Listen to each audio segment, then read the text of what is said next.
आज मिति 2082 असार 5 गते बेलुका 5:30 बजे विष्णुमती खोला हेर्नुहोस् कालामे भएर आएको छ।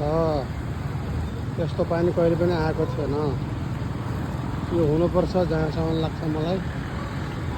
यो हो कसै न कसैले यो ढल हालेको हुनुपर्छ। यो सानोतिनो ढलले त होइन, सानोतिनो ढलले त होइन, यो ठुलै भवन अथवा हस्पिटल कसैले ढल खोलेर हालिदिएको हुनुपर्छ।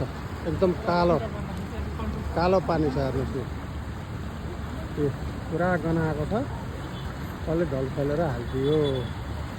ल विष्णुमतीमा ढल हाल्नुहुन्न भनेको थियो, तर यहाँ त पुरा ढलबाडी आयो जसरी आयो।